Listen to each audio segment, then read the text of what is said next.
Pozdravljeni v podcastu Od genov do zvezd. Moje ime je Sašo Dolenc in pripovedoval vam bom zanimive zgodbe iz sveta znanosti.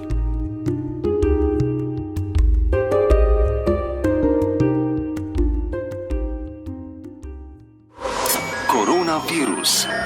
Podcast Vala 202.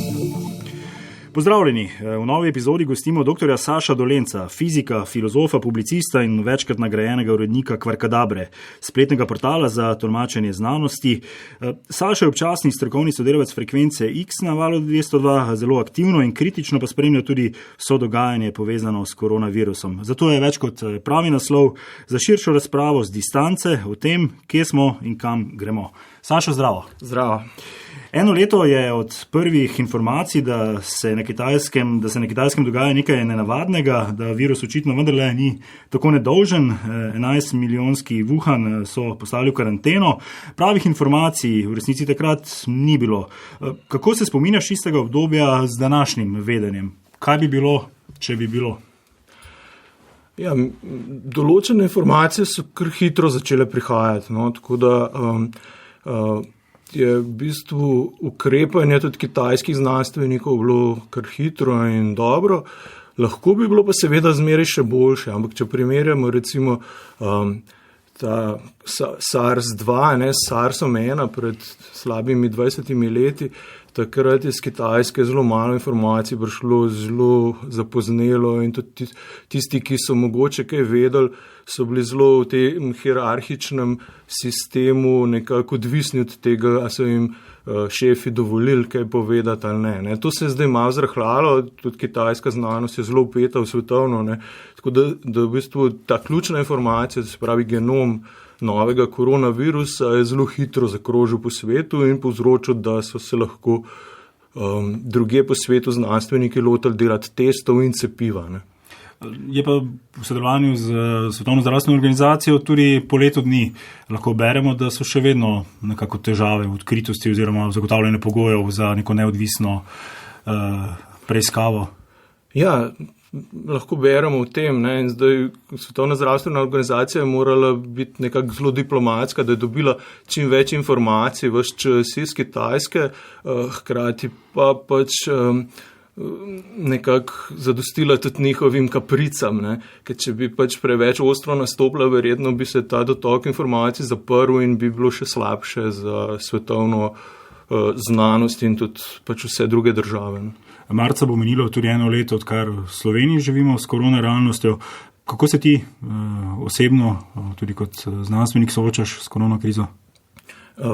Marsikaj se je spremenilo v tem času. Jaz sem sicer že prej delal od doma, ampak zdaj nas dela več. Ampak opažam, tudi ko se pogovarjam s kolegi, da so določeni plusi in minusi teh sprememb.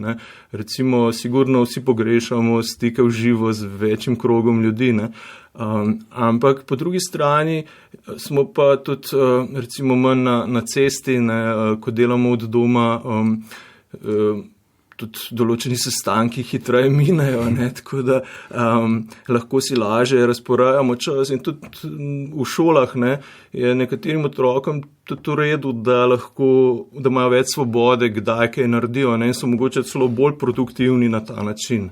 Tako da, tudi ti šolaš od doma, Ja, ampak ščerka že toliko velika, da sama vse opravi, ampak hočem reči, da lahko se iz vseh teh nujnih sprememb, ki smo jih zdaj sprejeli, kaj tudi naučimo in to mogoče ohranimo tudi za naprej.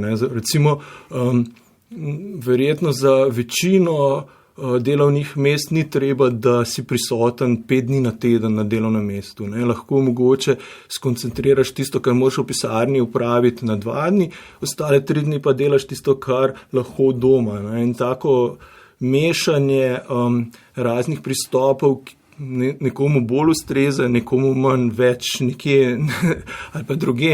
In to je tisto, kar bi lahko ohranili tudi za kasnejši čas, ko bo epidemija minila.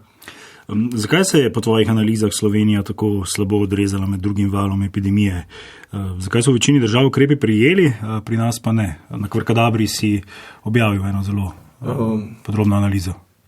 Ja, mislim, tudi če smo že šli po mestu spomladi, ko smo imeli prve ukrepe in pa zdaj jeseni, ko so bili na videz podobni ukrepi, ne, smo videli, da je situacija povsem drugačna. Ne. Spomladi si bil skoraj da sam na Prešernovem trgu v Ljubljani, zdaj moraš prav paziti, kako greš mimo, ne, ljudi, ker je toliko ljudi. Pri mogoče na videz podobnimi, ukrepi so pa na videz podobni. Ne. Tako da mislim, da v prvem valu je na nas zelo močno delovalo to, da smo bili blizu Italije, da smo neposredno videli, kaj se tam dogajalo. Ne. In to je v marsikoga vlilo nek strah in je zelo resno vzel vse, kar smo sklenili, da bomo počeli. Ne. Ampak ta strah zmeri lahko traja nekaj časa. Ne. In države, ki so se dolgoročno dobro spopadle s problemom epidemije, ne, niso ukrepov osnovali na strahu, ampak na spreminjanju navad ljudi. Ne. Zato pa rabiš bistveno več energije, bistveno bolj usmerjeno kampanjo, moraš gledati, kako ljudje razmišljajo in se na to odzivati potem s protiargumenti ali pa da povabiš mnenjske voditelje določenega kroga ljudi, ne, in potem preko njih naslavljaš probleme. Tako da to je tisto, kar nam je manjkalo v drugem valu, ne, da smo mislili, da bo isti prijem, kot je bil v prvem valu, deloval tudi v drugo. Pa seveda ni. Ne gre verjetno samo za navade ljudi, gre tudi nenazadnje za navad do družbe, gospodarstva. Ne? Recimo z doktorico Nino Ružič-Gorenec z Inštituta za biostatistiko in medicinsko informatiko sem se pred kratkim pogovarjal aktivno tudi pri COVID sledilniku. Njihova analiza je pokazala, da kljub občutku, ne, ki ga morda imamo, ne, da se je mobilnost znižala, ker smo vse skozi v resnici doma, vse tak občutek imamo, ne smemo prehajati iz občine v regije. Ugotavljajo pa, da se je sama mobilnost veliko manj zmanjšala, kot bi bilo pričakovati. Predvsem na račun še vedno velikega števila ljudi, ki ne delajo od doma. To je malce tudi posledica tega, da gospodarstvo vendarle nismo ustavili, ne? Ja, seveda, ne, v bistvu stikov je v drugem valu ostalo bistveno več, ne. Zdaj velik del tega pride res na stike na delovnem mestu, ki se niso tako omejili, kot so se v prvem valu, ne. Zdaj, zakaj je do tega prišlo, kaj bi bilo treba narediti, to je pač neko drugo vprašanje. Ključno pa je, da to vemo, ne, in mogoče bi bilo koristno, če se še kdaj kaj podobnega ponovi, da imamo neke mehanizme, kako spremljamo bolj v realnem času, kako se ljudje odzivajo na ukrepe in jih potem prilagajamo temu. Ne. Ker zdaj imamo ogromno nekih zelo strogih ukrepov, ki pa mogoče niso toliko smiselni, kot bi bili mogoče drugi, če bi jih bolj resno vsi izvajali. Ne. Kakšne možnosti, ukrepi nasploh še ostanejo, tako kot praviš, morda pravilna uporaba določenih ukrepov oziroma bolj striktna? Imamo morda kot družba še kakšnega, ne vem, če se tako izrazim, džokerja v rokavu? Ja, sigurno je to cepivo. Ne? Zdaj, cepivo bo sigurno spremenilo sam potek epidemije, nimamo še vseh točno podatkov, kako bo to vplivalo, ampak obeti so zelo dobri. Ne? Druga stvar, ki je pa pomembna in kjer se bi dalo še veliko več narediti, je pa neka boljša komunikacija oziroma ozaveščanje ljudi, zakaj so določeni ukrepi res potrebni in kako je treba spremeniti vsakdanje navade, da bomo iz tega imeli vsi največ koristi. Ne? Ker, najslabše je, če se ukrepi čez noč spreminjajo ali pa se neprestano spreminjajo. Ne? Zato, ker ko hočeš spremeniti nekaj v družbi, moraš pristopati, kot da spreminjaš neke usidrane navade, ne pa zgolj nekaj, kar racionalno sprejmeš v nekem trenutku. Ne. In tukaj treba delati na tem, da se bo recimo pač da bo postalo nekaj samoumevno za ljudi, da bodo pač nosili maske v zaprtih prostorih, pa ne glede na okoliščine. Ne. Ampak to moraš pač res sistematično pristopati in naslavljati vse možne pomisleke, ki jih imajo ljudje glede tega. Veliko je bilo v zadnjih tednih razprav o PCR in predvsem hitrih testih. Zaupanje vanje pri nekaterih ni ravno visoko. Ti si se že testiral? Ne, nisem se še. Kakšne so sicer tvoje ugotovitve ob spremljanju vsega tega procesa uvoza in pa tudi praktične implementacije testiranja, ki je vendarle se kar lepo razširilo? Ja, z hitrimi testi je bilo predvsem v medijih povezanih kar nekaj problemov, ker so nekateri mediji prehitro delali prehitre in napačne zaključke iz poročila, ki ga je pripravil Inštitut za zdravila, mislim, da, ki je bilo sicer zelo dobro izvedeno in tudi kdorkoli ga je to poročilo prebral, je bilo vse zelo jasno pojasneno. Ne. In tudi direktorica tega inštituta potem v delu uporablja zelo nazorno metaforo o ribah, o ribah in mrežah. Tako da zdaj mislim, da je čisto jasno, zakaj so hitri testi dobri in kako jih je smiselno uporabljati. In mislim, da zares ni bilo storjenih veliko napak. Tudi mislim, da so testi povsem solidni oziroma primerljivi z drugimi testi, ki so na tržišču. Tako da je samo smiselna uporaba ključna. Kaj pa prekuženost? Pred dnevi sem v delu bral prispevek doktorja Lojza Ihana, kjer analizira primer enega izmed brazilskih mest. Pri tem ugotavlja, da je prekuženost v resnici zgrešena ideja za reševanje epidemije in da bi se v primeru Slovenije absolutno tragično končala. Ja, v tem članku on ugotavlja, da je v Sloveniji približno četrtina ljudi že prekuženih, če tako rečemo. V tistem brazilskem mestu jih je pa 75% že prekuženih in tam ugotavljajo, da to še ni ustavilo epidemije. Ne. Tako da, če bi podobno pri nas, kot nekateri predlagajo, ne pustili epidemijo, da gre svojo pot kot pri gripi, bi imeli zelo veliko žrtev. Po nekaterih raziskavah bi v več sto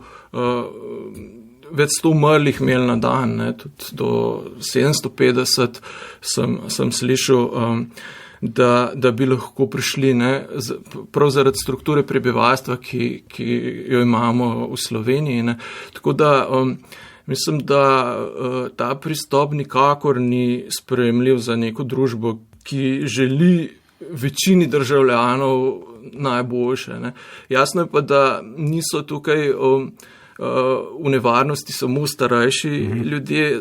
Zadnje čase slišimo zelo veliko zgodb o ljudeh, ki so zelo na hitro preboleli COVID, pa imajo potem čez mesec ali pa dva še hude težave. Tako da najprej smo te zgodbe poslušali iz Amerike, ne, zdaj jih poslušamo iz naših krajev, zato ker je ta krog ljudi, ki so šli čez bolezen, že tako velik. Ne. Profesor Ihan tudi dodaja, da je v osnovi zgrešena tudi strategija kontrolirane epidemije, tako imenovani ples z virusom, ki jo puščamo do roba zmožnosti zdravstvenega sistema, se ustvarja zgolj nepotrebne žrtve. Pravi, da je edina smiselna strategija čimprejšnja epidemiološka sledljivost vseh okužb in čim širše cepljenje. Ja, na vsak način. Ne. V bistvu to, da nimamo že od sredi oktobra, mislim, da sledljivosti, ne, epidemiološke je pognalo takrat epidemijo eksponentno navzgor in še zmeraj mislim, da ni vzpostavljena ta sledljivost. Tako da dokler tega ne bo, je težko, mislim, so ukrepi splošni, ne, tako da v bistvu celo državo nekako dojemamo, da smo vsi kužni. Ne. In to je seveda zelo slabo za vse. Ne. Treba je pač čim prej uvesti nazaj sledljivost in potem res striktno tiste, ki so kužni, dati v izolacijo. Ne. In to je edini način, kako se lahko kontrolira epidemija. Jasno pa seveda, ko bo cepivo, bo pa to tudi spremenilo situacijo. Dr. Sašo Dolenc, dejstvo je, da praktično, kot smo že gotovili, od sredine oktobra živimo pod zelo močnimi ukrepi in da so pričakovanja po sproščanju verjetno čisto človeška. Na zadnje tudi naš ta popolni lockdown je vendarle veliko daljši kot v državah, s katerimi se radi primerjamo. Vse je tako strikten. Kako ti vidiš ta vladni semafor odpiranja dejavnosti? V resnici se nisem nikoli poglabljal, ker se mi zdi, da se stvari zelo hitro spreminjajo, tako da poskušam gledati malo širše, primerjati, kako druge države se spopadajo z epidemijo in tukaj je pač dokaj jasno, kaj deluje na globalni ravni. Ne. To se pravi, to, kar so pač v azijskih državah, ki so imele že izkušnje s prvim SARS-om, ne, ki so takoj pristopile drugače kot evropske epidemiološke službe, ki so bolj štartale, so bile navajene na gripo in podobne bolezni in so štartale na ta način. Ne. Tam v Aziji so bili pač že navajeni na te hujše bolezni in so startali drugače. Ne. Tam je bil vse skozi cilj eliminacija virusa. To se pravi, da uničiš vse in šele potem lahko zares normalno zaživiš. Ne. In to je recimo uspelo kar nekaj državam. Ne. Tudi pač Nova Zelandija je tak tipičen primer. Je res na otoku, ne, ampak v končni fazi je Velika Britanija tudi na otoku, ne, pa je skoraj zrcalna podoba Nove Zelandije. Ne. Tako da se marsikaj narediti, če se pravilno pristopa. In tudi mi smo pokazali, da spomladi, ne, da smo zelo strogo zaporo, ki smo jo vsi nekako res spoštovali, dosegli skoraj eliminacijo virusa pri nas. Ne. Ampak potem smo že v začetku poletja, ko smo začeli odpirati državo, nosili noter virus. Ne. In pri eksponencialni rasti je tako, da virus se začne širiti med ljudmi, ampak tega ne opazimo. Ne. In potem v nekem trenutku pa izbruhne. In to je pač čisto šolsko se je zgodilo pri nas. In kar nekako nismo mogli verjeti tudi tem napovedim modelov, ne. Kar veliko skepse je bilo. Ne. Ja, seveda vsak si želi, da bi bilo drugače. Ne, kot, nekako v nas, ne? Ja, tako pač smo mislili, zdaj smo pa to premagali.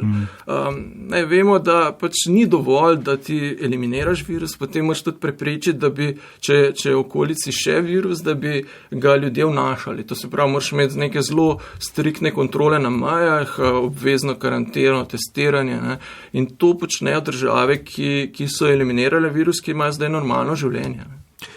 Odpirajo se vrtci in šole za najmlajše otroke. Se ti zdi to racionalna poteza, na kaj moramo biti posebej pozorni? Ja, tukaj pač seveda povsem razumljivo na eni strani, da so otroci toliko časa doma za marsikatere starše in otroke stresno in mogoče v določenih primerih tudi povsem nevzdržno. Ne. Tako da jasno je treba tukaj nekaj spremeniti. Ne. Tako res ostro zaporo imaš sploh za mlajše otroke lahko nekaj tednov, ne pa nekaj mesecev. Tako da tukaj bi bilo po moje dobro, da se uvede tudi neke umestne režime. Ne. Recimo, da tisti otroci, ki nimajo doma možnosti enako dobro spremljati pouka kot recimo drugi, da imajo možnost priti v šolo in tam na nek varni način spremljati pouk, ki ga učitelji izvajajo nadaljavo. Ne. Ni treba, da imamo samo dve možnosti, ne odprto, zaprto, ampak je vmes tudi veliko scenarijev, ki bi jih lahko uvedli. Recimo v Nemčiji imajo, mislim, da obvezno zračenje vsakih 20 minut, ne, prostorov in podobne pristope, ki bistveno zmanjšajo možnost prenosa virusa. Ne. Pri nas bomo testirali učitelje, kar je sicer super, ne, ampak še zmeraj pač je mogoče dobro, da se razmišlja, ko se bo tudi više razrede poskušalo pripeljati nazaj v šolo, ne, da se razmišlja tudi o mogoče drugih strategijah, kakšnih novih idejah, ki so se druge že izkazale kot dobre. Ne. Kaj tebe poleg zdravstvenih vidikov najbolj skrbi pri tej skoraj da že enoletni krizi? Omenila sva zdaj šolo, psihološki vpliv na otroke, potem seveda tudi socialno-ekonomska kriza, utrujenost družbe. Ja, sigurno imamo veliko problemov, ne, ki se jih zdaj mogoče že malo bolj zavedamo in jih tudi začnemo naslavljati. Mislim, da kot družba moramo paziti, da nismo fokusirani zgolj na en sam problem, ne, ampak da gledamo malo širše. Jasno pa to ne pomeni spet, da zanemarimo tisto, kar je res pomembno. Ne? Epidemija je še tukaj, virus v Sloveniji. Slovenija je ena od svetovno najbolj okuženih držav na nek način, ne? Če tako rečemo. Tukaj ne smemo zanemariti nevarnosti tega virusa, ampak hkrati pa treba se truditi, da ostala družba tudi čim bolj deluje in da se naslavlja tisti problemi, ki jih zaznamo. Kot sva rekla prej, če ima določeni otroci hude probleme doma, je treba to rešiti, ampak ne tako, da vse otroke pripeljemo v šolo, ampak da mogoče samo tiste, ki imajo probleme. Ne. Sašo, si pionir nekoliko drugačnega, sodobnejšega komuniciranja znanosti, bil si proglašen tudi za komunikatorja znanosti 2019. Kako ocenjuješ komuniciranje okrog koronavirusa v Sloveniji? Pa morda začnimo najprej pri znanosti, inštitutih, znanstvenih avtoritetah. Ja, opazili smo kar nekaj zelo dobrega komuniciranja, ne, pa tudi kar nekaj tacga, ki ga boljše, da ne bi bilo. Ne. Tako da pri inštitucijah pogrešam nek bolj strateški razmislek, da bi se različne panoge skupaj vzele in naredile res nekaj koristnega, nekaj uporabnega za državljane. Ne.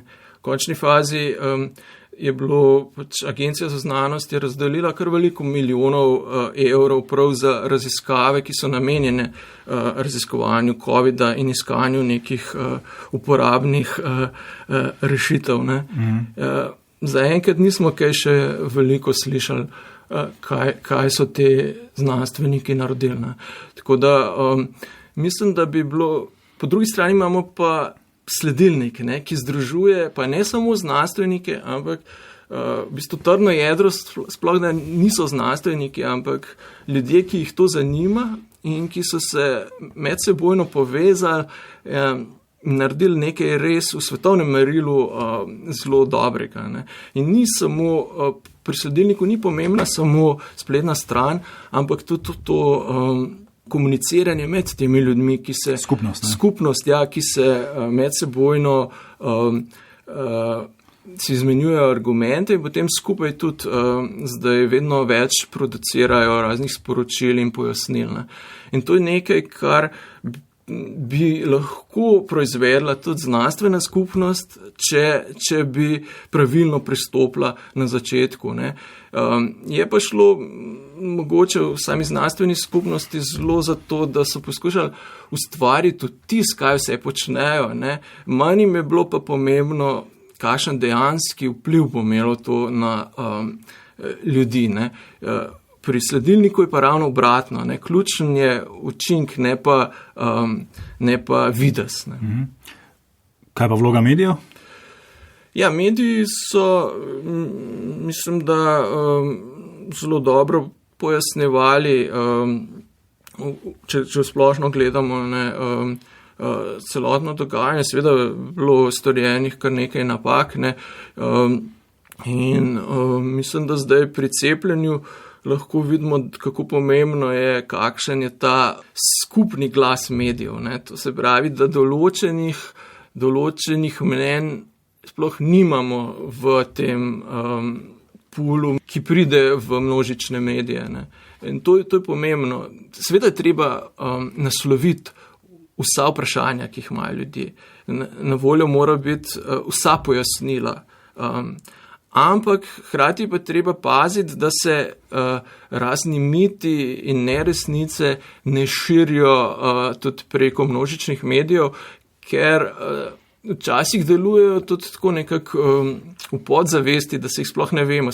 To so ponavadi neke take zelo lepljive zgodbe, ne, za naše možgane, ki se zelo hitro širijo. Ne. Recimo, tipičen primer je bil, ko smo imeli prvo žensko, ki je umrla po cepljenju. Ne. Tisto je v trenutku, kot požar se je razširilo po vseh medijih. Ne. V isti dan je pa umrlo 40 ljudi zaradi posledic COVID-a, ne, kar pa sploh ni šlo nikjer v eter. Ne. In tukaj vidimo, da je nekaj, kar zelo pritegne našo pozornost in tisto je treba, s tistimi informacijami treba zelo v rokovicami operirati, zato ker, ko vidim tudi, ko me pač sprašujejo ljudje, a se ti boš cepil, kaj jih mori, ne, in vidim, da v bistvu rabijo neko potrditev od zunaj, da tisto njihovo razmišljanje je pravo. Ne. In to mislim, da morajo mediji, da dajo to potrditev,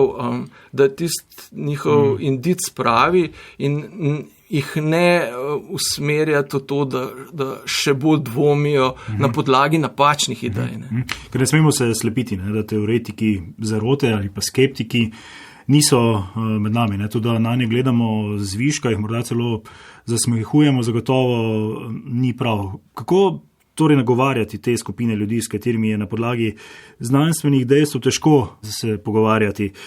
Kako najti morda te neke ključne ljudi, pomembne druge v teh skupnostih? V bistvu, če neka država strateško pristopi k nagovarjanju ljudi, recimo, da se bodo cepili. Ne. Zdaj, kot slišimo, pri nas ni več to tak velik problem. Ne. Raziskava zadnja kaže kar pozitivno odnos do cepljenja oziroma izboljšanje.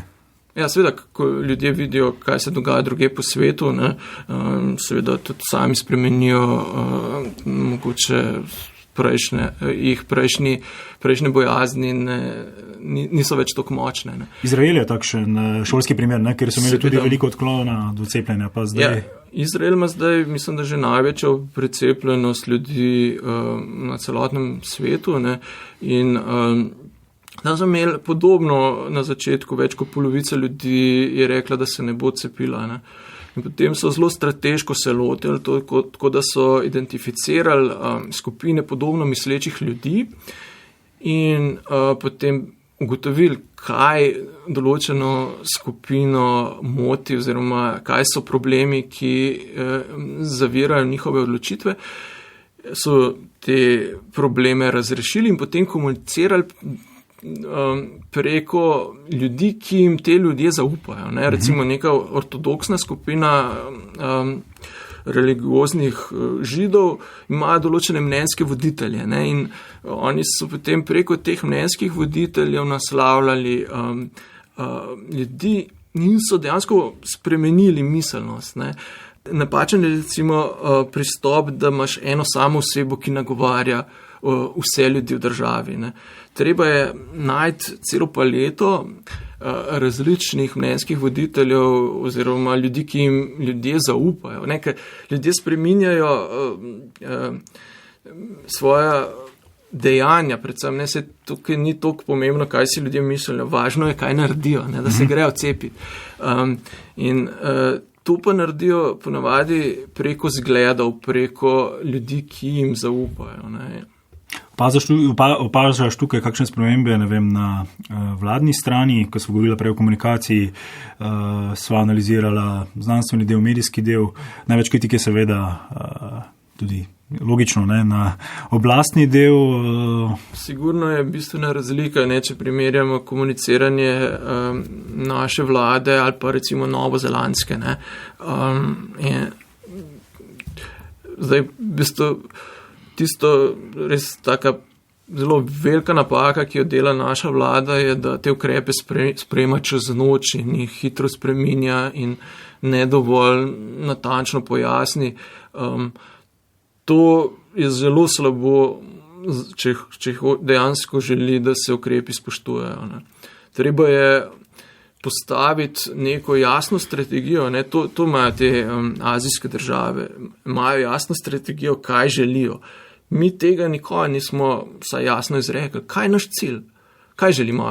Želimo eliminirati virus v Sloveniji, želimo samo zmanjšati, koliko je hkrati ljudi na urgenci, a želimo, ne vem, počakati, da bo dovolj cepiva za vse z nekimi ukrepi. Ne? Kaj je naš cilj?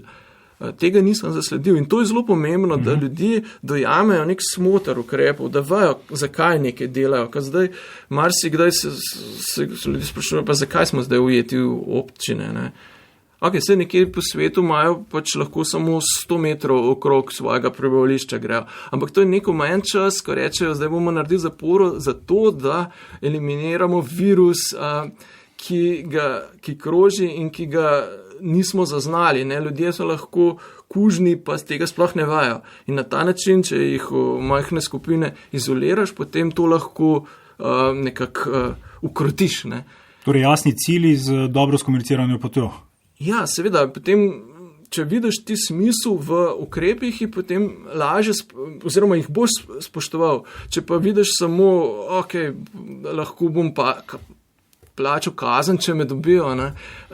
In je to edini smisel, zakaj spoštuješ neke ukrepe, pa pol nikoli nimaš dovolj nadzornikov, da bi to spoštovali. Ne? In to je sama predsednica novozelandske vlade sama rekla, da so takoj ugotovili, da pri njih, ko so ljudje toliko razpršeni po teritoriju, nikakor ne bi mogli nasilo usiliti ukrepe. Ne? Zato so se lotili zelo, zelo sistematičnega izobraževanja in spreminjanja navad ljudi in jim je uspelo. Če se še vrneva k cepljenju, tukaj je cilj, mislim, da zelo jasen, gre verjetno za vprašanje zaupanja v kakovost cepiva, v morebitne stranske učinke, odklonilnost do cepljenja. Kako kot znanstvenik ti gledaš na ta razvoj cepiva? Zakaj mu zaupaš?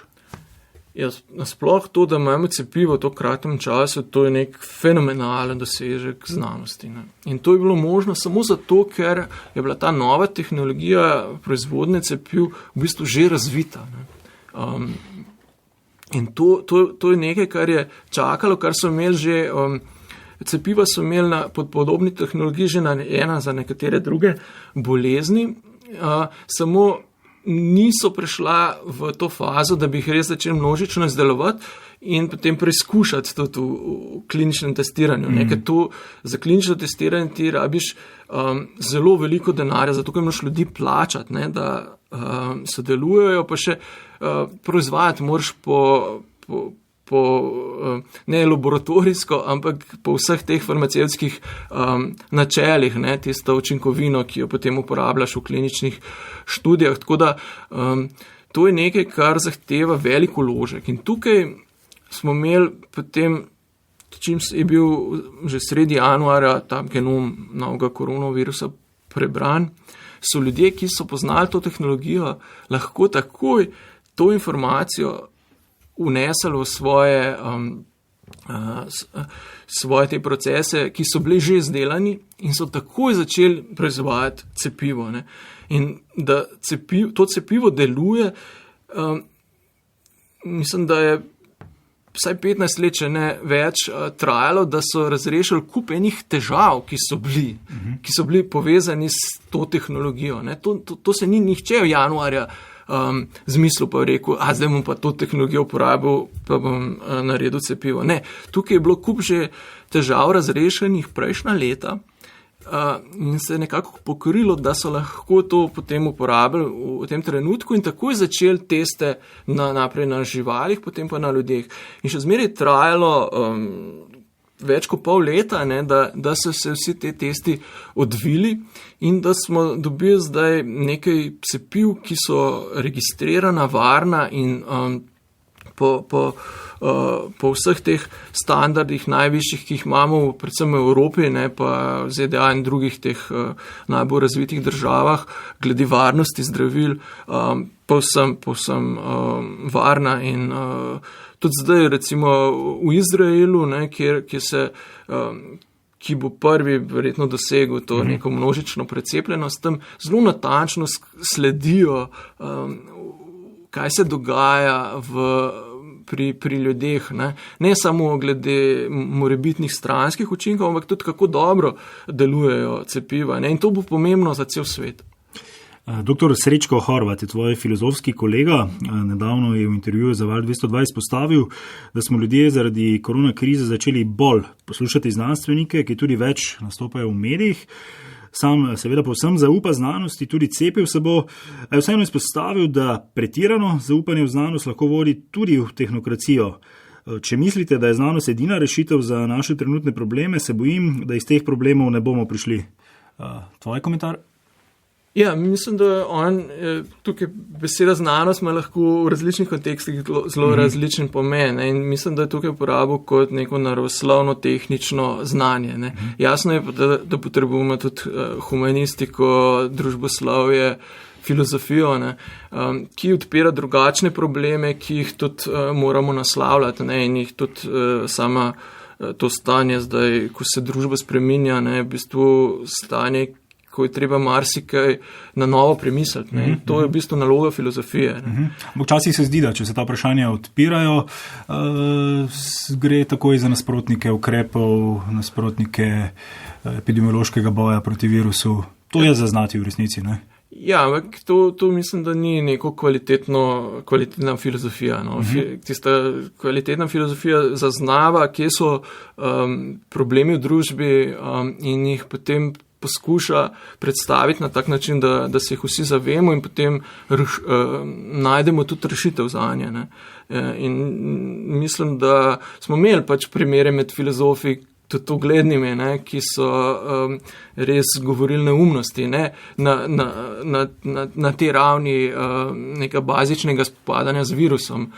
Ampak mogoče so pa tisti njihov pogled, če ga malo drugače interpretiraš, ne, pa ima tudi nek svoj point. Ne. Tako da mislim, da je pomembno, da pride do komunikacije tudi med različnimi vedami, ne, da znajo filozofi komunicirati z naravoslovci in naravoslovci s filozofi. Ne. In to je nekaj, kar je treba gojiti in kar ni samoumevno in kar lahko koristi obema straninama. Ko smo se v minulih dneh pripravljali na pogovor, si omenil tudi, da smo ljudje zelo slabi v resnici pri intuitivnem vrednotenju verjetnosti. Pri koroni pa vemo, je veliko zadev povezanih z verjetnostjo, kdo bo zbolel, kdo je prenašalec, kdo je rizičen. Ja, človeški možgani so zelo slabi v vrednotenju nekih podatkov, ki so, recimo, da je takšna pa takšna verjetnost, da boš v neki starostni skupini zbolel. Ne. Zdaj, naši možgani to zmeri potem poenostavijo to je nevarno ali pa ni. Ne. In to je tisti problem, ki je nekako zelo povezan s celo to epidemijo. Zato, ker imamo recimo značilnost epidemije je, da niso vsi enako kužni. Ne. Imamo te dogodke, ko so določeni ljudje zelo kužni in lahko okužijo veliko skupino ljudi, večina jih pa mogoče sploh nikogar ne okuži. Ne. Kako zdaj to nekako dojeti, ne? Kako to ponotraniti? Ali pa da je v določeni skupini ljudi mala verjetnost, da bodo, recimo predvsem med mlajšimi, da bodo imeli hujši potek COVID-a, lahko imajo pa potem mesece kasneje neka mala podskupina teh ljudi hude težave. Ne? Kako se zdaj spopadati s tem? Tako da tukaj je mogoče tudi naloga medijev, pa družbe, pa mnenjskih voditeljev, da daje neke poenostavitve, kako se soočati s temi problemi in ljudi navajati na neke nove okoliščine. Ne? In tukaj pa pridejo do izraza druge vede, ne samo naravoslovne. Doktor Sašo Dolenc, ob koncu, zakaj vendarle kaže ohraniti upanje? Kaj je tisto, kar tebe navdaja z optimizmom pri tem globalnem boju s pandemijo? Morda čisto na osebni ravni. Ja, cepivo definitivno je nekaj, kar vsi upamo, da bo končalo to epidemijo. Ne?